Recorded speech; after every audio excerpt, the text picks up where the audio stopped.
All right, well, good afternoon, everyone. Just a few things here at the top, and we'll get right to your questions. First, as you may have seen, Secretary Austin was at the United States Military Academy at West Point yesterday, where he delivered a speech to the Corps of Cadets. Reflecting on his own time as a West Point cadet, his public service career, and his experience on the battlefield, the Secretary shared thoughts and advice stemming from his 45 years serving as a soldier and as the Secretary of Defense for the cadets as they prepare to become future leaders in the United States Army. Transcript of the speech as well as a video are posted on the DoD website at defense.gov. Shifting gears, earlier today, Secretary Austin hosted the Armenian Minister of Defense at the Pentagon for a bilateral meeting, the first such meeting in 2 decades. The leaders reaffirmed the strategic partnership between our two countries and also reaffirmed our shared objective of an enduring peace in the South Caucasus. The two leaders also discussed ongoing and future security cooperation efforts such as military education and professionalization, institutional capacity building, and training. Full readout will be available on defense.gov later today. Looking ahead, Secretary Austin will depart tomorrow for Simi Valley, California to attend the 2024 Reagan National Defense Forum. This marks the Secretary's 4th year attending the forum, and on Saturday, December 7, he'll deliver the keynote address, which will be live streamed. Additionally, alongside Senate Republican leader Mitch McConnell, Secretary Austin will also be the recipient of the Ronald Reagan Peace Through Strength Award from the Ronald Reagan Presidential Foundation and Institute. Following the Reagan National Defense Forum, Secretary Austin will travel to Tokyo, Japan for a multi-day visit. This trip marks his 13th visit to the Indo-Pacific as Secretary of Defense and comes as the department continues its historic efforts to bolster our partnerships and alliances and advance a shared vision of peace, security, and prosperity in the region. We'll have much more to share on the Secretary's engagements in Japan soon. Separately, on Tuesday, I highlighted U.S. self-defense strikes in the vicinity of MSS Euphrates in Syria when U.S. forces faced an imminent danger due to several threats to include rockets and mortars fired in the direction of U.S. forces in the area. U.S. Central Command has advised that 3 U.S. service members are being evaluated for possible TBI. As you know, those numbers can fluctuate, and I'm not aware of any other injuries at this time. Again, we'll not hesitate to take appropriate action to protect our forces if they are threatened. And finally, throughout his tenure, Secretary Austin has prioritized the development and rapid fielding of capabilities to counter the urgent and growing threat posed by unmanned systems. This week, the Secretary signed a classified strategy for countering unmanned systems to unify the department's approach to countering these systems that looks across domains, characteristics, and timeframes. Unmanned systems, more commonly known as drones, have the potential to pose both an urgent and enduring threat to U.S. personnel, facilities, and assets overseas, and increasingly in the U.S. homeland. As you know, the threats presented by these systems are changing how wars are fought. With this singular strategy for countering unmanned systems, in conjunction with other major DoD initiatives like the Joint Counter Small UAS Office and Replicator 2, the DoD is orienting around a common understanding of the challenge and a comprehensive approach to addressing it. And with that, I'm happy to take your questions. We'll start with AP Lita. Thank you, Pat. A quick question on transition. Can you just update us? Has there been any steps or any movement at all for any transition meetings or anything here in the Pentagon? Lita, what I would tell you is no contact at this stage. I do understand that the transition team has signed the DOJ MOU, but we're awaiting word from the Federal Transition Coordinator and the Trump transition team regarding the next steps. Okay. Of course, we here at the DoD are prepared to support a calm, orderly transition and ensure that the landing team has all the necessary information consistent with governing documents and agreements to ensure that they're prepared to perform their function duties on day one. And then just a quick second question. You talked about this new classified strategy. And you talked before about that there were some incursions, particularly down in Virginia, over military facilities, and there's been others.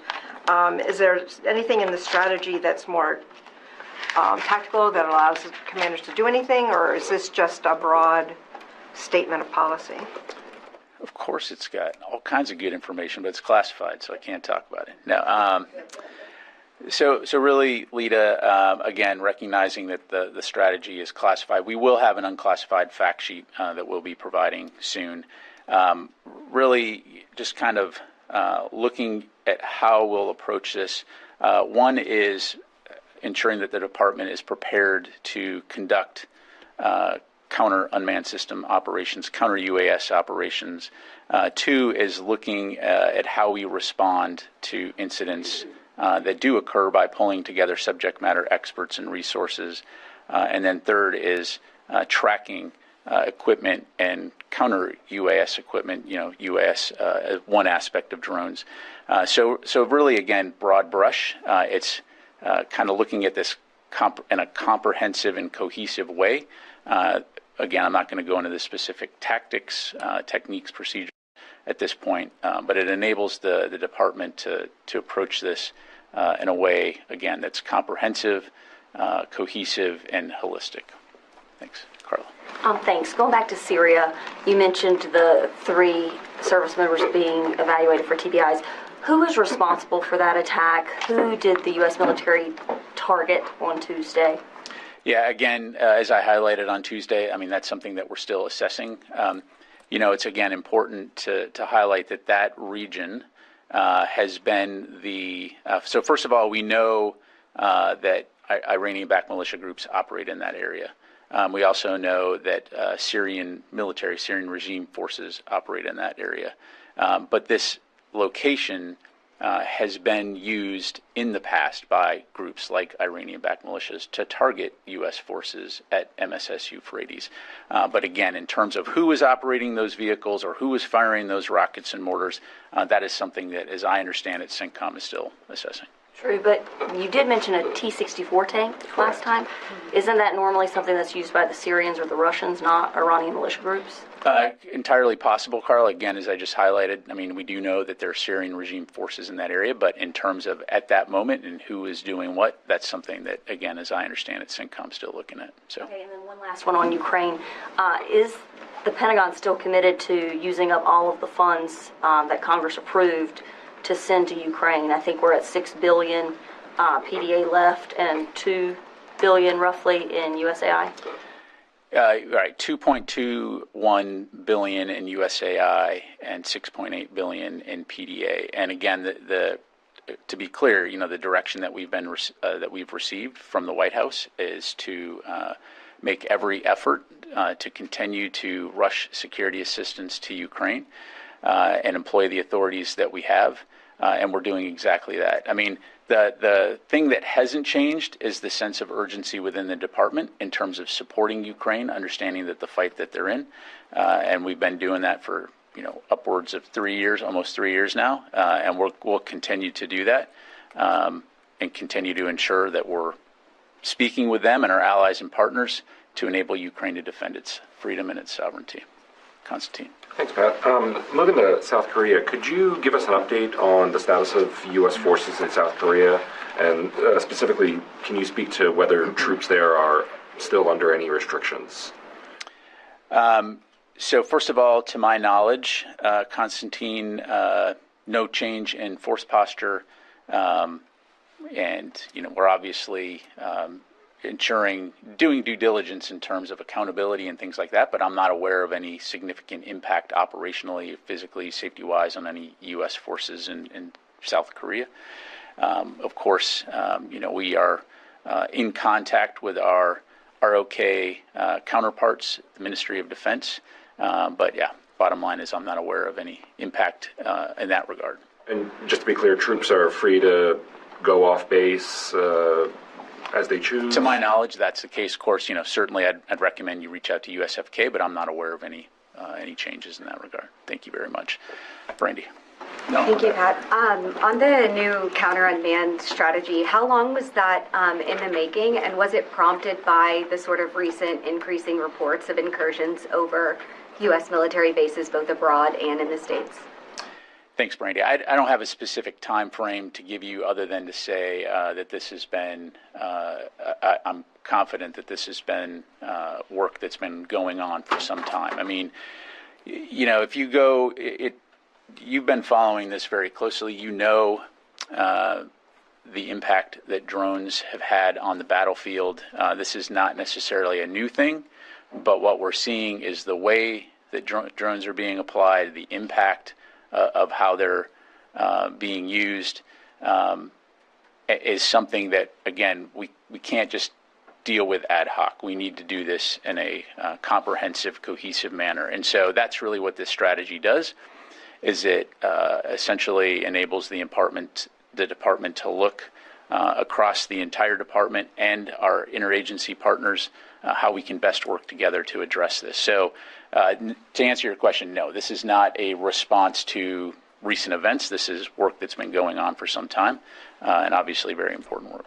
Do you have any new information about progress that's been made between the U.S. and U.K. militaries getting to the bottom of those previous incursions, and have there been any more? Yeah, I don't have any updates to pass along from the podium here, Brandy. I'd recommend you call U.S. Air Forces in Europe or the U.K. Ministry of Defense. Thanks. Fadi. Thank you, General. So concerning those 3 U.S. soldiers who are being evaluated for the potential TBI, where were they when that impact happened, what raised the concern of potential? Yeah, again, this is all, in the vicinity of MSS Euphrates in that region down there. Inside the wire or outside the wire? That's as detailed as I'm going to get. On Tuesday, I asked you whether the U.S. provided support for SDF forces attack on the 7 villages where the SAA is located. They have positions there, and you referred me to the SDF. I'm asking you as a spokesperson for the Pentagon, did your forces provide any support for the SDF in that operation? Look, our forces are in Syria to conduct a counter-ISIS operation, right? The enduring defeat of ISIS. They have partnered with the SDF on those missions. Certainly they communicate with the SDF on a frequent basis, as partners do. But our forces in that region were threatened.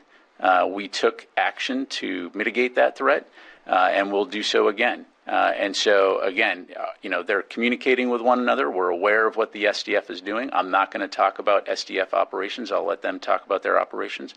But let me just be crystal clear. Our forces are in Syria to conduct the enduring defeat of ISIS mission.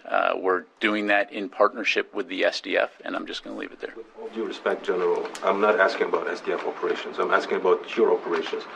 Did the U.S. forces provide support for SDF offensive on SAA positions in those 7 villages east? If you're asking were U.S. forces, participating in combined arms maneuver with the SDF, the answer is no. All right. That's not my question. Okay. Did you provide I've answered the question. So our forces are in Syria. I'm not getting a okay. yes or no from you. I mean, for transparency, no. That's no, right? John, what do you got? Thank you. Thank you, General. About Syria, after Aleppo, it looks like the opposition forces are moving southward toward other important cities in Syria, like Homs and Hama. And is your position is changing because the thing is evaluating to something or evolving to something bigger, it seems. Do you have any communication at this phase with the opposition forces or through your Turkish allies on the developments in Syria? I mean, we're certainly monitoring the situation closely. Again, the U.S. has no role in what's happening right now in terms of northwestern Syria and the HTS and their operations and the Syrian regime. I mean, again, as you know, the Syrian civil war has been going on for a while. This is a new development in that war. But again, we're monitoring closely, very aware of the destabilizing effect. As we've said earlier, we call on all parties to de-escalate to ensure the protection of minorities groups in the region. We don't want to see more death and destruction in that regard. But again, we're no involvement by the U.S. Thanks, Matt. Thanks, Matt. On Syria, an SDF spokesperson said that ISIS is claiming to have control over significant portions of the Homs and Deir ez-Zor regions. Does that match your assessment? Is ISIS gaining ground? And can you give us any update on the success that American counterterror forces are having or not having in the area? To my knowledge, I'm not aware of ISIS taking any type of, taking significant territory. We do know that ISIS does maintain a capability for obvious reasons, which is why we're there. We do see them continuing to plan and conduct attacks, which again is why we're there, working with the SDF, which is also supporting counter ISIS operations. So it's a threat we obviously have to take seriously, because what we don't want to see is a resurgence, back to what we saw a decade ago. So I'll just leave it there. Thanks. Charlie. Thank you, General. Have you, have your colleagues had any more deconfliction conversations with the Russians in Syria? I don't have anything to read out on that front. Yeah. Okay, but then a few days ago you said that an A-10 had been used in close combat or at least close protection. That came out a few days later. Do we have any more information about an A-10 being used in the ground operations that are being conducted by the SDF? So I answered this question on Tuesday, which is why I'm looking confused. So an A-10 conducted a self-defense strike near MSS Euphrates when some individuals were establishing a rocket rail. The A-10s went in, took it out, period, dot. Self-defense, not in support of any kind of, operations by any other groups that are going on. This is defending our forces. Right. That simple. But I was asking since then. No, I'm not aware of anything.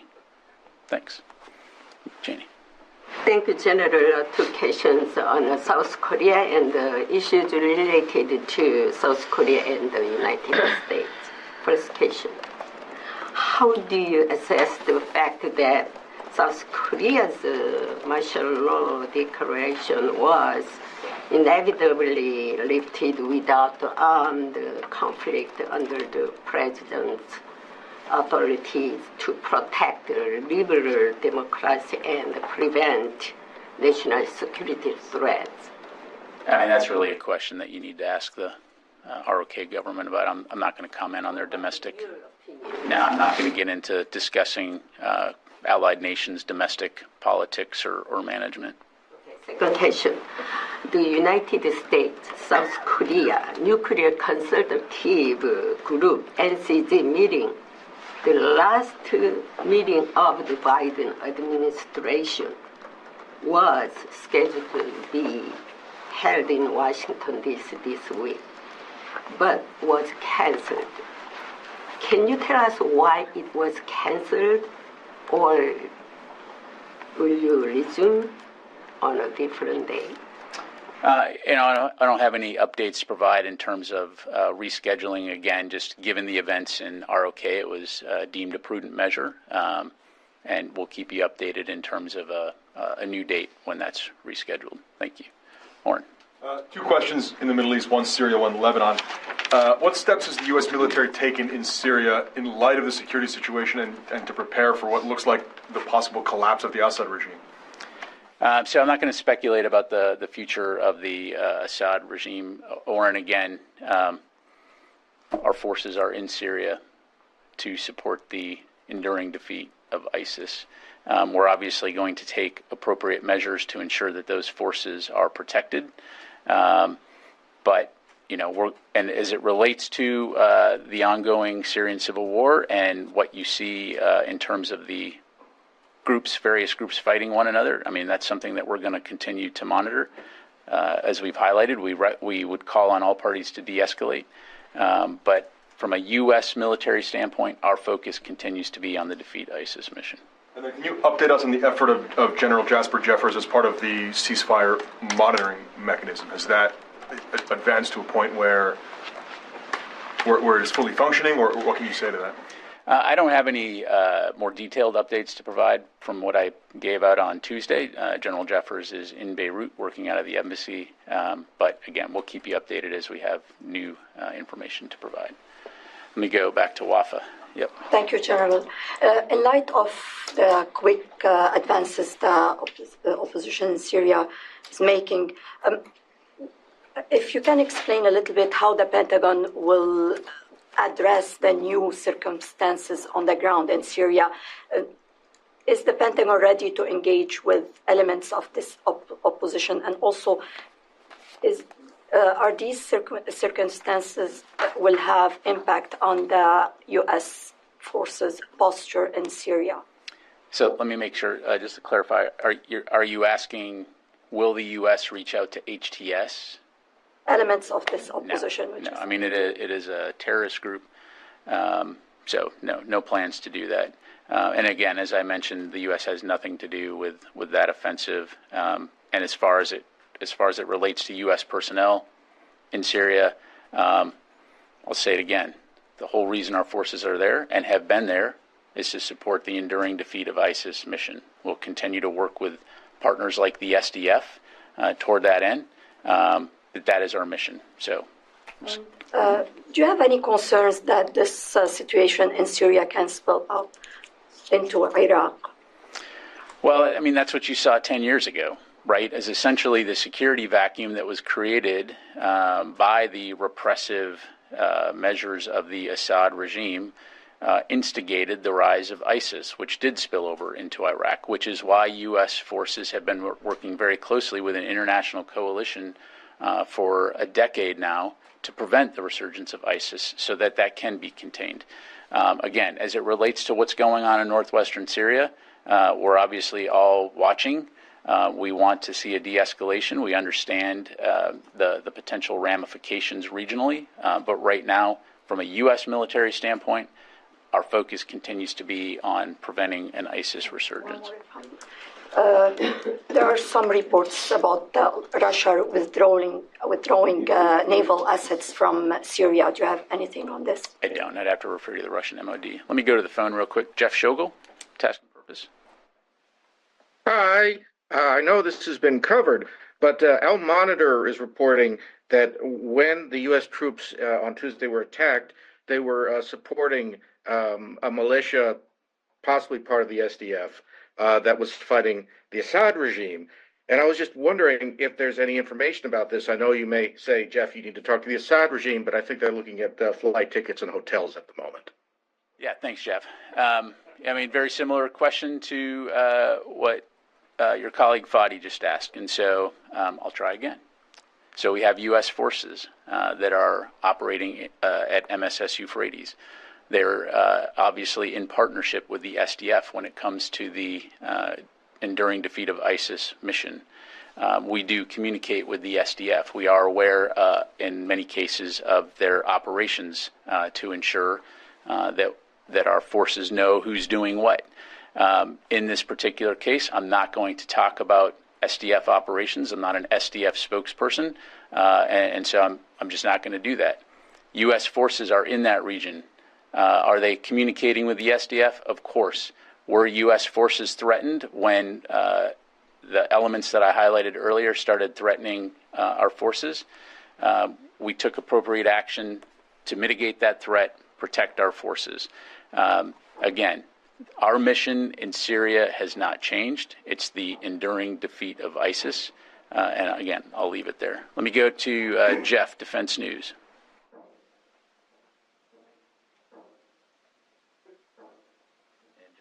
All right, Howard from the War Zone. Hey, thanks. In a completely different vein, I wanted to ask you about NGAD, and can you tell me why the program was punted over to the Trump administration? And also, are there any other big programs on the chopping block, like maybe Sentinel or Replicator?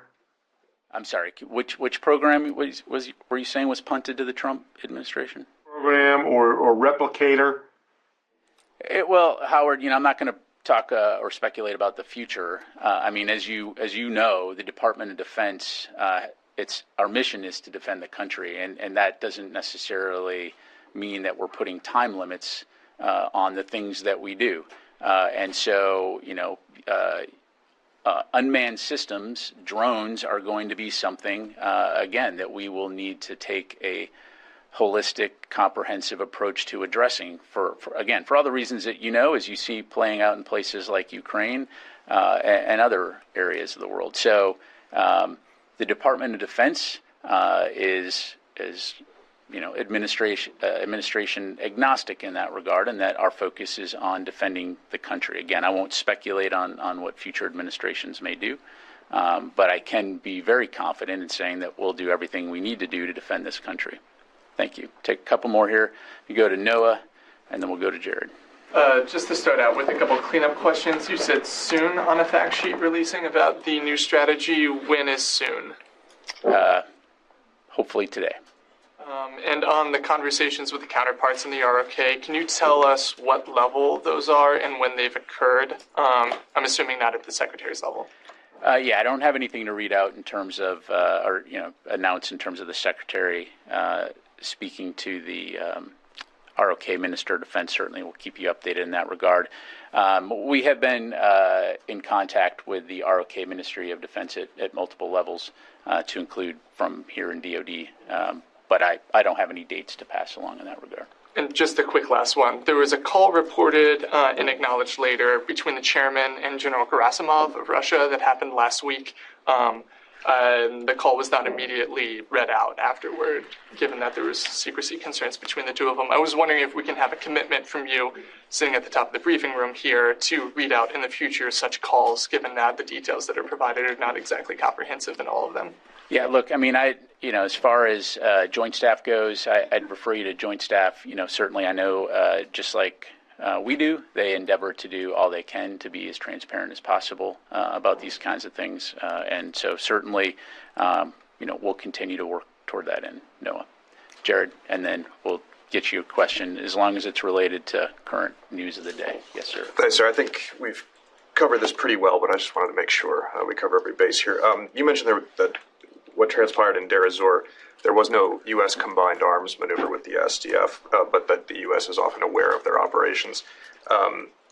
Were U.S. forces in and around in the vicinity of MSS Euphrates, were they in communication with and advising SDF elements, either conducting their operation or overseeing it? I mean, I'm asking about the role of U.S. forces. Jared, I appreciate the questions, but I'm just not going to have any more to provide beyond what I've already provided. Okay, and can you confirm whether U.S. forces did or did not kinetically engage in that area before coming under fire? Our forces engaged in self-defense, period, dot. Okay? Thanks. I'll say it again. They engaged in self-defense because our forces were threatened. And our forces are in Syria to support the enduring defeat of ISIS. All right, last question. Two, please. As long as it's news of the day, sir. Yes, sir, it is on the news of the day. Mr. Anthony Chanella's senior intelligence officer, before he committed suicide in Arlington, he had published, his articles were published with me about the Russian bounties to the Taliban for killing U.S. soldiers. In this scenario that we are facing right now, or there is about to start, do you see such things happening again, third party playing their roles and affecting the U.S. interests? I'm not sure I fully understand your question, but if you're saying, are we concerned about third parties threatening the United States? I mean, again, look. Especially the Russians and the Iranians. Well, look, if you look at the National Defense Strategy, it makes very clear what we highlight as threats against United States national security interests, to include Russia as an acute threat and to include malign activity by countries like Iran through their proxy groups. And so this Department of Defense works with our allies and partners around the world on a daily basis to protect U.S. national interests, as well as protecting our citizens and our service members who are serving around the world. So regardless of what those threats are, it's something we take very seriously and will continue to do so. But as it relates to any specific things like that, I don't have anything to provide. Just one last one, John. Has the Pakistan military at all shared with you about the recent surge that I feel, especially from the Afghans, that the U.S. military and the State Department has resided in Pakistan, that they are working towards this separatist movement in this one state of Pakistan, which is just right next to Afghanistan? You're talking about Baluchistan? No, with Afghanistan, beside the Pashtun area, which I, for the last 40 years, have the paper in. Have they at all shared concerns like this? These concerns, from a journalist point of view, it comes all the way to Washington, D.C., to some of the journalists working in the Pashto radio. They seem to be all pushing the Afghans sitting over there and a couple of people here for this complete separatist movement of the Pashtun region and the Pashtun belt, and that's where you have all the TTP guys. So are you at all looking at this scenario keenly or not? Look, again, I don't have anything to provide from the podium in terms of Pakistani military strategy. I mean, as we've discussed before, the U.S., of course, values Pakistan as a partner when it comes to areas like counterterrorism. And so we'll continue to have those conversations, but I'd refer you to the Pakistani military to discuss their operations and their counterterrorism efforts. All right, Goel, last question, man. Bring us home. My question is, as far as Chinese hacking, how this building has been affected in any way, because in the past also Chinese have been stealing or thieves U.S. secret in many ways, including businesses, industries, and also defense. Yeah, I appreciate the question. As a matter of policy, we're not going to discuss, potential threats, hacks, etc. I can assure you this is something we take very seriously every single day. As you highlighted, it is a significant threat globally, and so again, we'll continue to do due diligence and ensure that our networks and our personnel are able to operate safely and effectively around the world. Thanks very much, everybody. Appreciate it. And remember, we're in Syria for the Defeat ISIS mission. All right.